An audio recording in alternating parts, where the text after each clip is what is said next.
Ayyana shamaa kam jirtu hordoftoota kabajamtoota OTSL channel kuno arramoo gaafii hedduu keessan irratti hundaa'e akkasumas illee wanta sirriitti isin fayyada jedhee yaade isiniif qabadhee dhiyaadheetiin jira. Egaa wanti narraa isiniif qabadhee dhiyaadhes immoo viidiyoo keessan haala ajaa'iba ta'ee fi kan baay'ee salphaa ta'eetiin akkaataa itti viidiyoo keessan edit godhachuu dandeessan isinitti agarsiisa. Maarreen gaa hanga xumuraatti viidiyoo kana addaan hin kutiin sirriitti steepii kiyya hordofaa tokko isaa haala hojii isaatii waan isinitti agarsiisuu fi hanga xumuraatti waliin ta'an isiniin jedha. Guyyaa har'aa gara chaanalii kana kan dhuftan immoo baga nagaan dhuftan anaa dhufu isiniin jedheera. OTSL kan jedhu kun chaanalii kiyyadha. Chaanalii kana subscribe godhuudhaan yennaan viidiyoo isiniif gadhiisu immoo viidiyoon hundi isaa kan ofiin isin qaqqabu mallattoo bilbilaa ka fakkaatu kan fuula duraan jirtu kana cuqaasuudhaan godhachuu ni dandeessu isiniin jedha. Ammaan durallee viidiyoo hedduu kan barumsa qaban isiniif gadhiisee waan hin jiruuf chaanalii kana keessa galuudhaan waan hedduu waan argattaniif galaa daawwadhaan isiniin jedha. Amma gara barnoota har'aatti adeemu.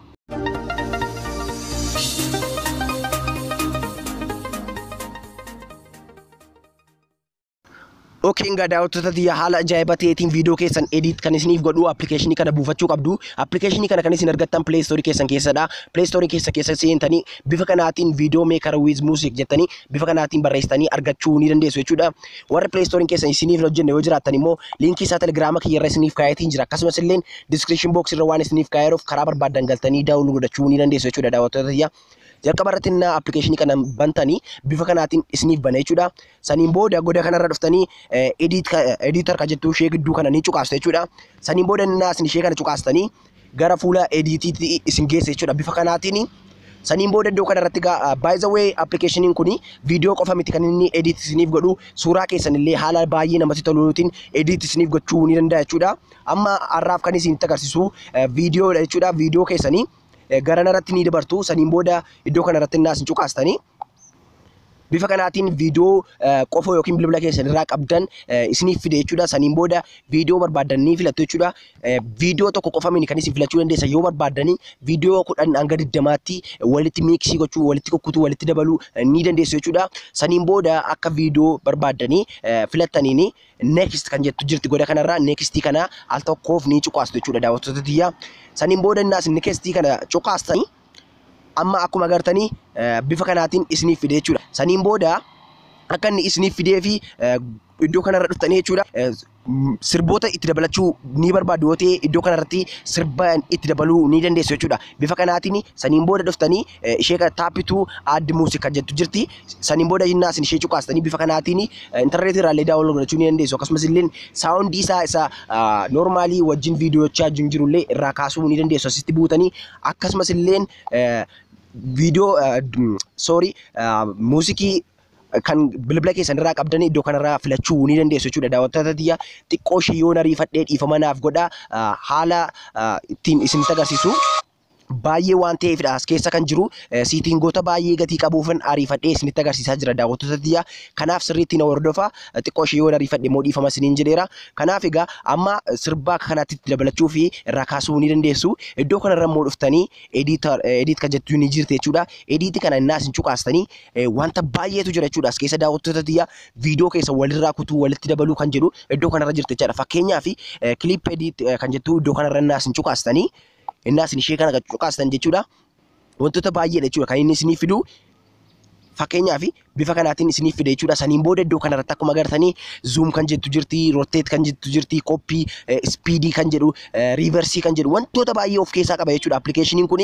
Kanaaf kanatti fayyadamtanii waltuu ni dandeessu. Split kan jettu iddoo kanarra innaa isin cuqaastanii viidiyoo keessanii iddoo barbaadanitti akka isin kukkuttanii fi iddoo kanarratti yoo agartu ta'ee mallattoo maqasii ka fakkaattu jirti jechuudha. Bifa kanaatiin walirraa kukkutuu walitti dabaluu ni dandeessu jechuudha daawwattoota tiyya. Trim kan jettu ni jirti. Akkasumas illee kunillee viidiyoo addaan kukkutuuf illee isin fayyada jechuudha.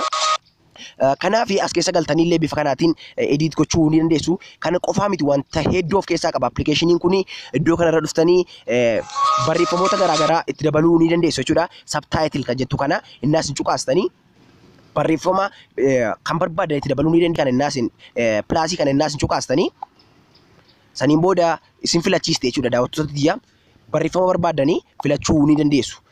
Fakkeenyaaf barreeffama barreessee yoo isinitti agarsiise iddoo kanarratti barreeffama keessanii iddoo kanarratti innaa isin filattan wanta barbaadan jettanii ni barreessitu saniin booda okay naas jettanii karalii garaagaraadhaan barreeffama keessan viidiyoo keessan irratti edit gochuu dandeessu daawwattoota tiyya. Amma akkuma agartanii wantoota garaagaraa akkuma agartan iddoo kanarratti naaf fidee jira emoji garaagaraa stiikerii garaagaraa wantoota baay'eedha jechuudha. Karalii illee akkuma argaa jirtan iddoo kanarratti karalii isaa haala baay'ee namatti toluun geeddarachuu ni dandeessu jechuudha daawwattoota tiyya. Amma immoo gara duubaa deebi'ee waan kan biraa isinitti agarsiisa.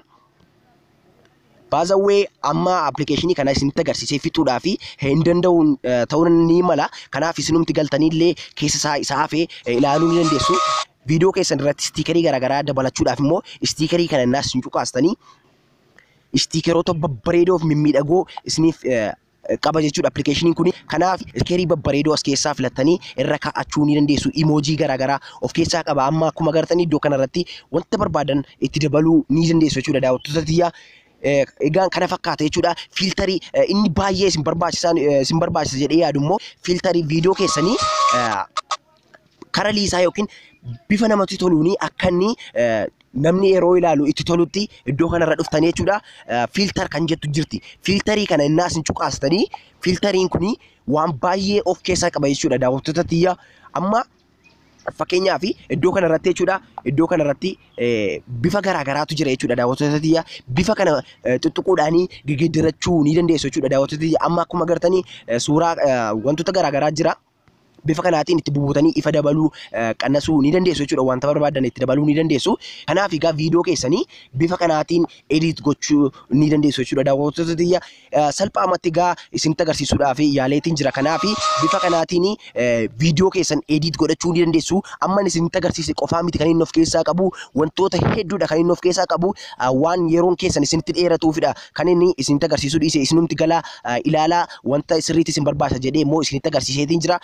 Illee of keessaa ni qaba jechuudha. Application kun transition yennaan isiniin jedhu viidiyoo tokko gara viidiyoo tokkotti irraa darbu bifa baay'ee namatti toluun gara viidiyoo tokkotti akka inni darbu godhachuu ni dandeessu. Baazawee yennaa viidiyoo keessan edit gootanii fixanii gubbaa kana dhuftanii mallattoo raayitii kan fakkaattu jirti jechuudha. Mallattoo raayitii kana cuqaasuudhaan viidiyoo keessanii seevii godhachuu ni dandeessu. Gara gaalarii keessaniitti yoo barbaadan YouTube irratti fe'uu ni dandeessu. Yoo chaanaalii qabaattan akkasumas illee Facebook, Instagram, WhatsApp iddoo barbaadan irratti erguu ni dandeessu. Yoo hin barbaanne ta'e immoo iddoo kana dhuftanii save to gallery kan jettu cuqaasuudhaan iddoo kana irratti filannoo sadii ni qaba. Fast mode, HD mode kan jedhu bifa barbaadaniin save gochuu ni dandeessu jechuudha daawwattoota tiyya. Amma akkuma agartanii viidiyoo kiyya save naaf gochaa jira gadi ta'ee fi bifa kanaatiin save godha jechuudha daawwattoota tiyya. Maarreengaa viidiyoon isin barsiise kun akka inni isin gargaaru abdiin qaba. Yeroo taanuun immoo barumsa kana caalaa bareedni hanga wal agaruutti nagaan naaf turaa isinin jaalladha. Viidiyoo akkasii fi barumsa akkasii yoo hin barbaaddu ta'e immoo koomentii jalatti naaf barreessuu ni dandeessu. Yeroo taanuun hanga wal agaruutti nagaan naaf turaa.